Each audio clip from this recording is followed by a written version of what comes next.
The NASCAR Cup Series race officially concluded from Bristol Motor Speedway, and Kyle Larson puts up an absolute dominant clinic and picks up his second win of 2025. What's going on, guys? It's Daniel, and welcome back to our video. I just got done watching NASCAR Cup Series race in Bristol Motor Speedway, the Food City 500. We had quite a bit to talk about from this race. Let's go and talk about it. So, before the green flag drop in today's race, Joe Logano and John Nemechek would all have to go to the rear for unapproved adjustments. So, at the start of the race, they had Alex Bowman lead the field from the outside with Ricky Stenhouse Jr. on the inside, and Alex Bowman was able to get a great run and was able to clear for the race lead. Now, early in the race, we all thought this was going to be a tire strategy event because everyone was running the bottom, especially after yesterday, and for the first 30 or 40 laps, everyone would run the bottom, but eventually, the rubber really started coming in, and Justin Haley started making moves up to the outside, and eventually Kyle Larson got a fantastic run on Justin Haley for second, then got a great run on Alex Bowman on lap 41, and was able to take the race lead, and Kyle Larson just started pulling away and took out to a 1.6 to 2 second lead. And Kyle Larson once again continued to have a massive lead, pulled out to almost a 2.5 to 3 second lead by the end of stage number 1, and coming out the final corner, Kyle Larson would come in and win stage number 1, followed by Denny Hamlin, Justin Haley, Alex Bowman, and Carson Hocevar. Then all lead lap cars would then come down pit road, with Kyle Larson winning the race off of pit road. Kyle Busch and Shane Van Gisbergen would unfortunately get penalties for speeding on pit road, and Austin got a penalty for pitting outside of the box. So then on the next restart, you had Kyle Larson lead the field from the outside with Denny Hamlin on the inside, and Kyle Larson once again got a fantastic restart and was able to clear for the race lead. For a couple laps, we saw some really good racing between Carson Hocevar, Justin Haley, and Denny Hamlin, but eventually Denny Hamlin got a really good run and would jump up to second or third as Justin Haley would remain in second. But then on lap 178, the first caution for incident would come out in this race when Shane Van Gisbergen and Cody Ware would have some contact going into turn number 2. Shane Van Gisbergen had been struggling all day long. We kind of expected him to not run well today at Bristol. He didn't really have the car. He faded back quite a bit and spun out and took Cody Ware with him a little bit. Tough break for Shane. He would go to the garage because of damage. During this caution, we saw a little strategy. Ricky Stenhouse Jr., Ryan Blaney, Bubba Wallace, Brad Keselowski, Chase Elliott, Austin Dillon, Ross Chastain, Zane Smith, and Kyle Busch would all come down pit road while the rest of the leaders stayed out. And then on the restart, you had Kyle Larson lead the field from the outside with Denny Hamlin on the inside, and Kyle Larson got a fantastic restart and was able to clear for the race lead, and he started pulling away once again. And he continued to pull out to near a 2.5 second lead. Bowman would be right behind him by almost 2 or 3 seconds. He'd get held up a little bit in traffic, but they would not catch him as Kyle Larson would come off the final corner and dominate and win stage number 2. Then, all lead lap cars would then come down pit road, with Kyle Larson once again winning the race off pit road, followed by Alex Bowman and Denny Hamlin. And then on the restart, Kyle Larson lead the field from the outside with Alex Bowman on the inside, and Kyle Larson once again got a fantastic restart and was able to clear for the race lead. We saw some good battle between Denny Hamlin and Alex Bowman for a second, eventually with Denny Hamlin able to move up to second position. And Ty Gibbs is also charging as well. He got up to third. And then Alex Bowman would radio on the radio after having a fantastic day. He would radio that his engine was laying down and he had lost a cylinder and started dropping back very quickly. He would drop from 6 to 20 within the next 10 to 15 laps. And then eventually with around 140, 150 laps to go, he would end up going to the garage. But once again, Kyle Larson's lead continued to grow, and he would have a near 3.5 to 4 second lead by lap 351 of this race, and he continued dominating. And then, very rare thing we see, but we would see green flag pit stops. On lap 383, Christopher Bell would come down pit road. Then a couple laps later, Ty Gibbs, he would come down pit road. And then a couple laps later, Denny Hamlin, William Byron came down pit road, and Kyle Larson, to make sure he didn't lose any more time, he would come down pit road, and then eventually Carson Hocevar came down pit road. But there was a little bit of strategy. Ryan Blaney, Tyler Reddick, Bubba Wallace, and Ryan Preece would all go ahead and say out to play the strategy while Kyle Larson would run in 5th position. And Larson was having a really difficult time getting through the traffic at this point, letting Denny Hamlin stay very closely, but Hamlin could not close in.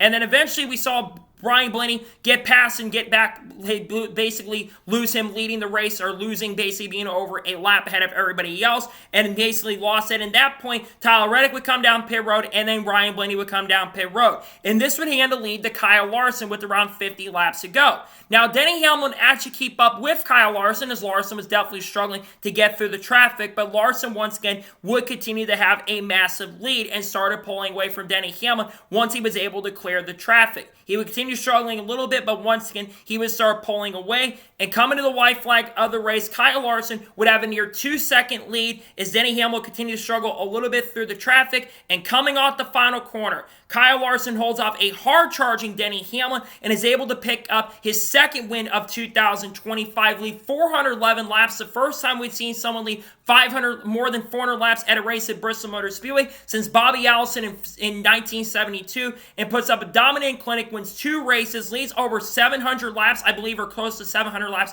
this weekend, and picks up an emotional and dominant win. What an absolute dominant race by Kyle Larson. 2 days in a row where Larson dominates. He led 277 of the 300 laps yesterday and went to victory lane. And he leads, of course, 411 laps today and picks up another dominant victory.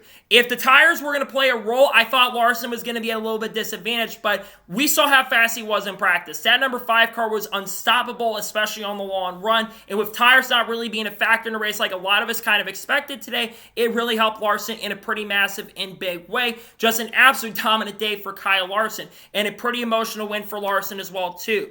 It was sadly announced this week on Thursday that John Edwards, who's been the longtime PR representative of Kyle Larson since Larson got back into sport in 2021, he had unfortunately passed away. So a very emotional win for Kyle Larson, emotional win for Hendrick Motorsports as well. Congratulations, Kyle Larson, on picking up an absolute dominant clinic. I think he's going to put himself in that championship conversation once again after crashing out and making a lot of mistakes last week. He comes this weekend and puts up dominant clinic. Congratulations to Kyle Larson on picking up the win.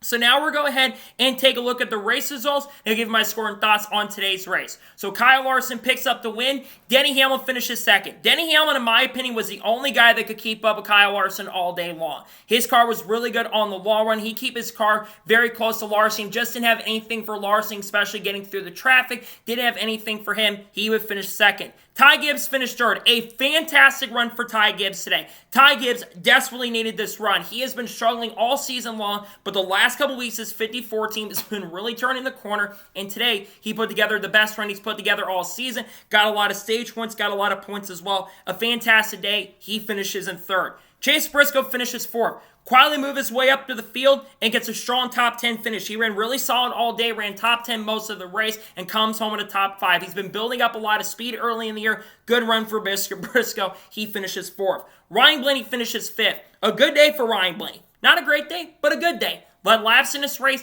ran top 10 the whole race. His car was really good on the long run, just didn't have anything for Larson, but a solid top 5 day for him. He finishes in fifth. William Byron finishes sixth. After struggling early in the race, they made that car a lot better, and Byron comes home with his first top 10, his second straight top 10. I think he's still going to have a pretty big points lead over Larson, but I believe Larson jumps up to second because of his fantastic run today. Just a great run for Byron, though. He finishes sixth. Ross Chastain finished 7th, a quiet, strong run considering his teammates Daniel Suarez and Shane Van Gisbergen struggled all day long today. This is a much-needed run for Ross. He's been solid at this track in the past. A good run from Chastain. He finishes 7th. Cristobal finished 8th. He lost a little bit of ground at the end. I think he was on older tires than the rest of the field. At that point, he just faded back a bit, had some sort of issue. We're not sure, but he does finish 8th. Decent day for Cristobal inside the top 10. AJ Allmendinger finishes 9th. Continues to have a fantastic run this year. He's been very solid in the early portion of 2025. He's had like 3 or 4 top 10s early in the season. I've liked the speed I've seen for the number 16 team. He's got a shot to make the playoffs on points this year. A really good run from AJ. He finishes 9th. And Austin Dillon finishes 10th. A really good day for Austin Dillon. He moved through the field. I wasn't sure how the RCR cars were going to be today. Overall, pretty solid day for Dillon. He finishes 10th. Carson Hocevar finished 11th. I feel bad for Hocevar. He legit had a top 5, top 3 car all day. They had a bad pit stop, unfortunately, and lost a ton of ground, a lot of track position because of that, and no way to get back up there because it was really difficult to pass today. Still a decent day for Hocevar, much needed run, but it could have been better. He does finish 11th. Josh Berry finished 12th. Solid, but not a great day for Josh Berry. Justin Neely finished 13th. He ran really well early in the race. They played the strategy early to get up front, and he did run top 3, top 5 most of the day, but faded back a little bit, but he does get a top 15 in 13th place. 14th place finisher Kyle Busch. Decent considering Kyle Busch has not been really good in the next-gen era at this track. So this is the best run Kyle Busch has had in quite some time at this track. He even had a speeding penalty at one point and still recovered to get a top 15 and 14th. He's had a solid year so far, all things considered. Not a bad run for Kyle Busch. Chase Elliott finishes 15th. Really quiet day for Chase Elliott. Expected Elliott to be a lot better today. Just no speed from the number 9 car, all things considered. It could have been a better day, but it wasn't an awful day, but it wasn't a great day either. He finished 15th. Brad Keselowski finished 16th. He does get a top 20, but I thought he'd be a factor to get maybe a top 10 today. He just never had the overall speed. He does get a top 20, though. Austin Center finishes 17th. Tyler Reddick finished 18th, an uncharacteristic off day for the 45 team. They've had some of those weeks in recent weeks, unfortunately, but he does get a top 20, but it could have been a lot better, but not the best run for him. Bubba Wallace finished 19th. He ran as far up as like 13th or 12th, but today he was just off on speed, which is really surprising considering I think the 23 team has been a lot better, and considering Bubba finished third in the fall race last year, and with the track conditions changing to where they were in the fall last year, I thought Bubba would be a bigger factor. He finished 19th, and Ryan Preece finishes 20th. John Henry Nemechek finished 21st. Ricky Stenhouse Jr. after qualifying on the front row, he finished 22nd. Noah Gragson finished 23rd. Joe Logano struggled all day long. He finished 24th. Chris Buescher finished 25th. Eric Jones finished 26th. Zane Smith finished 27th. Riley Herbst finished 28th. Cole Custer finishes 29th. Mike McDowell finished 30th. Jesse Love making his NASCAR Cup Series debut. He finished 31st. I'm not going to really say much because honestly he did okay out there. I know he finished like 6 or 7 laps down, but for a rookie, he kept his nose clean all day, was very respectful, just getting laps out there. It could have been worse, but it could have been better, but he at least does get a top 35 finish. Ty Dillon finished 32nd. Daniel Suarez, who struggled all day, finished 33rd. Corey LaJoie finished 34th. Todd Gillen finishes 35th. Cody Ware finished 36th. Alex Bowman finished 37th after being the only other guy that pretty much led laps at the early portion of this race. After his engine issues, he finished 37th. Shane Van Gisbergen struggles all day. He finished 38th. And finishing last in 39th place is Josh Bilicki. So now, let's talk about the overall race as a whole, and I'll give my score thoughts on today's race. Well, this is a race I don't think any of us were expecting. I think coming into today's race, especially after all the tire wear that we saw yesterday, I think many of us were expecting that we were going to see a massive tire wear race like the spring last year. But I think we all forget that last year we had clouds. It was very cloudy throughout the event, and the track did not rubber up. But once the track rubbered up, I had a really bad feeling that this race is going to be very similar to what we saw in the fall. It unfortunately was like that. It was really difficult to pass in this race, and Kyle Larson just flat out dominated. But Larson sometimes are going to have races where guys are going to flat out dominate like Larson did. But the racing behind Larson, I think, was okay, but it wasn't great by any stretch of the imagination. But I think it's so disappointing, right, because we were all promised a massive and crazy tire wear race, and we never got that today, unfortunately, which is really unfortunate because I do think if we had the massive tire wear race, I think it would have been really, really good. And I think that NASCAR's got a lot of work to do on this next-gen car. I think we all know the next-gen car is not really good on these shorter ovals. I think they're still using intermediate package, I'm pretty sure, for the core car. So they've got a lot of work to do on the car at this point. Today's race just wasn't that great. In all honesty, my score of today's NASCAR Cup Series race is probably going to be like a 5. It wasn't that great of a race by any stretch of the imagination. I'm glad the best car won the race. That's really the only positive coming out. But I think this was the worst race of the season so far. I think every other race this year has been better than this one. I think this weekend at Bristol, a little underwhelming for what I like at this track. Just wasn't the best weekend overall. I'm giving my score 5 out of 10 for today's race at Bristol. So, that is going to be it for the NASCAR Cup Series race review from Bristol Motor Speedway. I want to thank you guys for watching. Please subscribe to the channel, notifications on, so if I win a video, it does go live on my channel. Follow me on Facebook and Instagram, and support me on Patreon as well. Let's get some more of that and comment your thoughts below on today's race. Your thoughts on today's race, let me know below. Let me know your thoughts in the comments below, and congratulate Kyle Larson on putting up an absolute dominant clinic. Let me know your thoughts in the comments below. Tomorrow on the channel, we're going to not have one, but 2 NASCAR news videos dropping on the channel. We got a lot of news to catch up on since Thursday. You'll be seeing a video early in the morning, then a video a couple hours after that. And then on Tuesday, we're likely going to have the intros for the Xfinity Series race at Rockham, and I might be doing race picks for the truck race as well. And then on Wednesday, I'm going to have a NASCAR news video and probably the NASCAR Xfinity race picks. And then Thursday and Friday, I've got some special videos that are going to be dropping really, really soon on the channel. I do got 2026 NASCAR silly season predictions dropping soon. soon. We've got some potential Dodge news that's been rumored. It's been coming out very recently about GMS Racing maybe making a return. We're going to talk about Catherine Legge, Brock Feeney. We'll also talk about some other news that broke this week as well, maybe around the future of Rockham getting a Cup Series day. And we've got some other content coming up. People like Haley Digg and Shane Van Gisbergen, Cards, Kurt Busch, Kyle Busch, Chase Elliott, Bubba Wallace, Connor Zilish, Junior Motorsports, Eric Amarola, Sam Mayer, Sheldon Creed, Clay Farland, Matty D, all the good stuff will be dropping on the channel very, very soon. Same with Connor Zilish and Junior Motorsports.